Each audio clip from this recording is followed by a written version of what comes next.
All right, Jasenia, thanks for taking the time and to explain this to us. All right, guys, here's what we're going to do. We're going to add, now remember, this applies to anything you buy in Costa Rica as it comes to property, a business, a car, a house. This is what happens. Now, we're going to try to make this very simple. Generally how it goes, obviously there can be little exceptions along the way, but this is going to give you a good idea of what you can expect when you buy things, expensive things in Costa Rica. And we're going to use it like, so you see, I know you can see this, so we're going to act like you're buying a $150,000 home here in Costa Rica. Now remember, everything in Costa Rica is in colones. We're putting it in dollars to make it easier for you to understand why we break this down. All right, Jasenia, so I want a house. I found it. It's $150,000, but I think I'm going to have to pay a little more because there's probably going to be some other charges. So let's explain exactly what the other charges are and approximately how much they could be. Okay, thank you very much, Michael. I'm Yesenia Vasquez. I'm a lawyer and a realtor. Today I'm going to give you a very simple example. As you said, we have to do this in colones because this is the system that we have here. Yeah, say the number in colones so they get an idea. 103,500 colones. I thought it's not mil? 103,500. Okay. Okay? Which is 150,000. Yes, exactly. This is going to be a $150,000. So I have everything here in colones, but for you, let's do it in dollars. I think that is easier. Okay, right? so let's do these by how they go. So the first thing you're going to have to be paying for are what they call timbres. Timbres here, but we'll just kind of like stamps, kind of like yeah, those are stamps. Yes. Yeah, those are stamps. Okay, and there are kind of like a notarization. Exactly, and there are 6 of those that we pay, right? 6 different stamps. 6 different stamps. Okay. Stamps. Normally, it's 1% of the total amount. This is the stamps. Then we have the... Wait, so this is going to be 1%? Yes, around 1% of the total amount. Now let's tell them, because this is important. Who made up the 1%? Did you make it up? No. We as lawyers and attorneys and notaries in Costa Rica, there is a system that we have in the system. If you introduce to the system this amount, the system is gonna do it for you.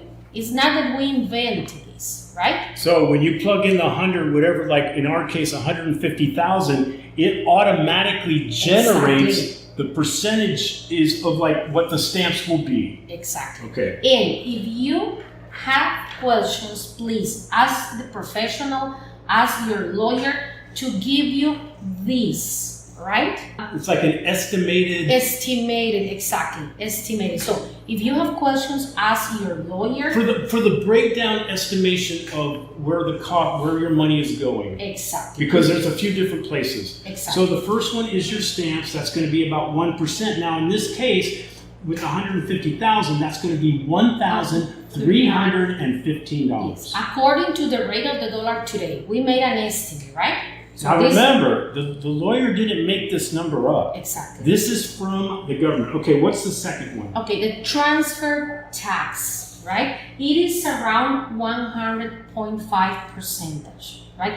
You mean 1.5? 1.5 okay, percentage of the total amount, right? All right, so this is the amount. Again, $2,250. Now remember, again, the lawyer's not doing this. This is generated from this paper automatically when you put in $150,000. Exactly. From here, we have the professional fees that we have a minimum. Now that's you. Exactly. That's your fee, the lawyer fee. No, but the government gives us the fee. We cannot say, I'm going to charge, we have to charge a minimum that is around 1.5%. From this minimum, we can charge more, not less.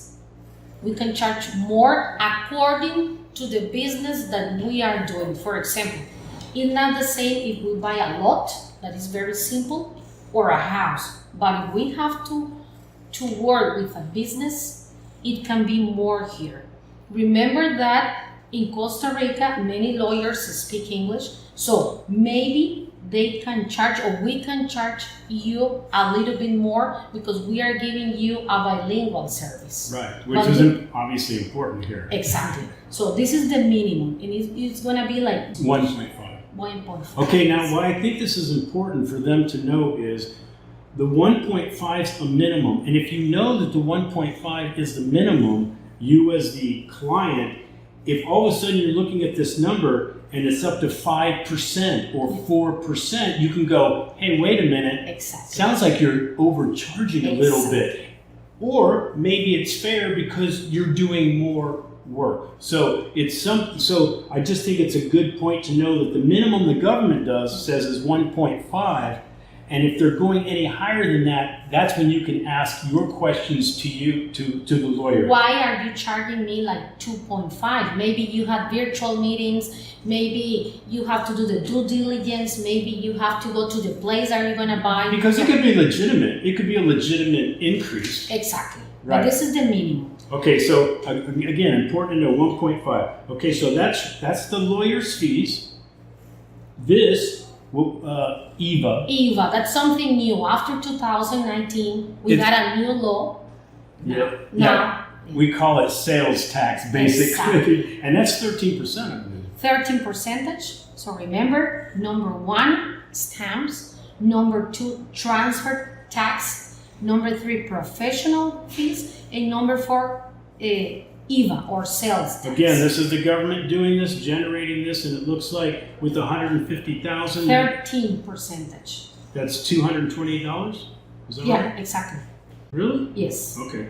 From this, the percentage is from this, right? Not. It's not from this tax. No, it's from the professional fees. Okay. So it's not from the 150. It's from whatever's charged from the lawyer. Exactly. Because they have to pay the EVA. We as lawyers, we have to pay the EVA. But this money, when you pay, let's suppose that you're paying this money, right? We get the money for the stamps, we give it to the government. We get the transfer tax and we give it directly to the government, right? The professional fees, we keep it for us to pay office, secretary, telephone, whatever we have to pay. But from this money, we have to pay EVA to the government. So at the end, this is the amount. This is the 1.5. This is 1,759, and 228 is the 13% tax. Exactly. From that. Okay, so from almost any purchase, what percentage can they plan to pay more than the above? So if the car is $20,000, the house is $200,000, or in this case, $150,000.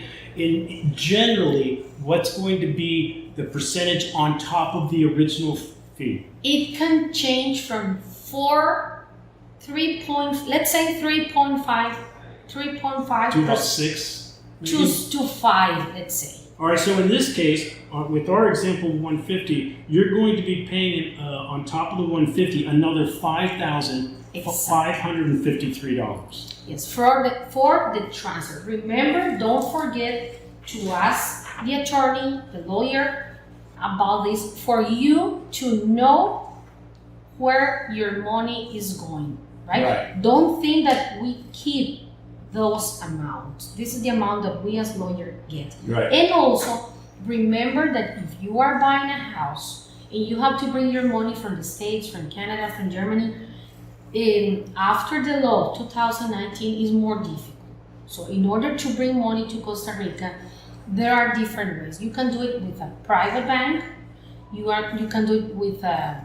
Most people go through an escrow company. Exactly. Public bank. Or now it's easier to get an escrow company and bring your money through the escrow. Now that's going to be a separate charge. Exactly. That's not part of this. So, for example, let's say around. Let's use this one. Yes, because in Costa Rica now I have found that there are many companies that do this. That's a very good service. Of course, they are going to ask you where your money from the States come from.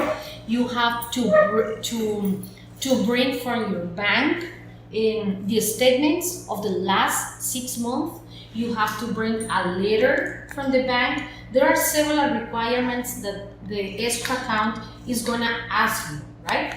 And from this amount, it can change in, let's say, from $500 to $900.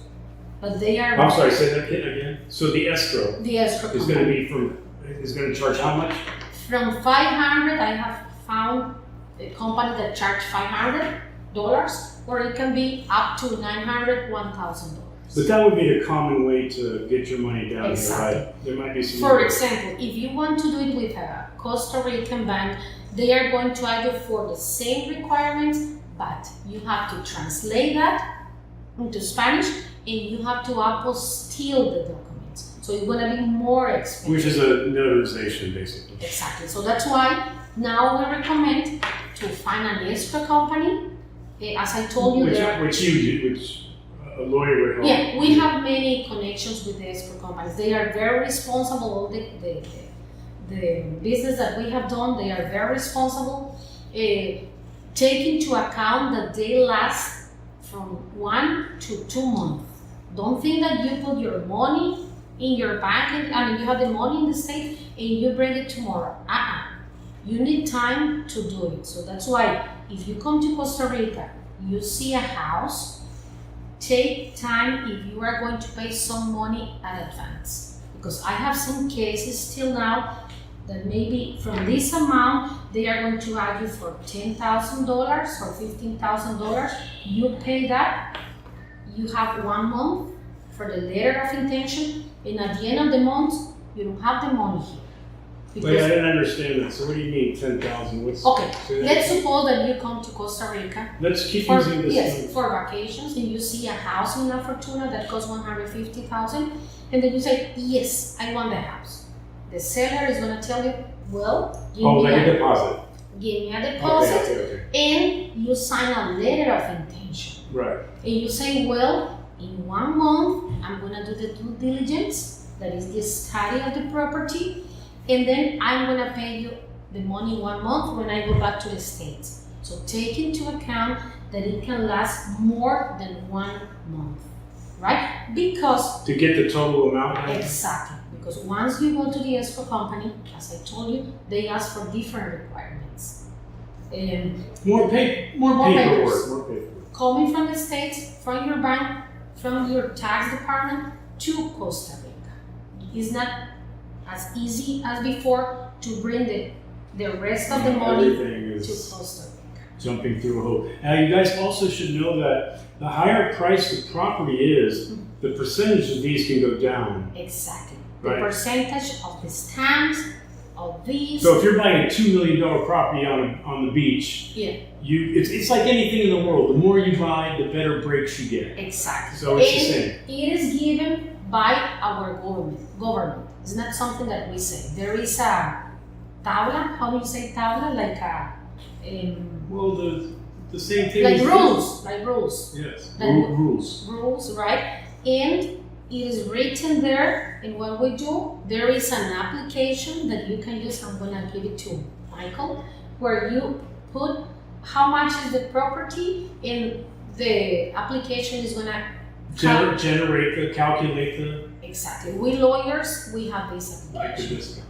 Exactly. All right, guys, I hope this, there's always going to be questions, and you can always get a hold of Justine. Write me, and I'll get you a hold of Justine if you have questions about any of this. This is a general outline of how it works here. There's always going to be some little exceptions to something. Maybe there's a discount over here, and who knows? I don't know.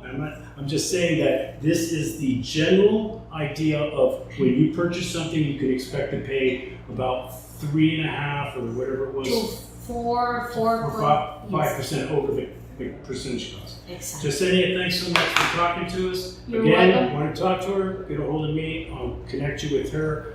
All right, guys, I'm Michael. I'm for TravelCostaRicaNow.com. Peace, guys. Hope it helps. Things are going to pop up and thinking about living or traveling anywhere. Always do your homework and research. And I don't think there's any place better to start than our videos. All right? Ciao.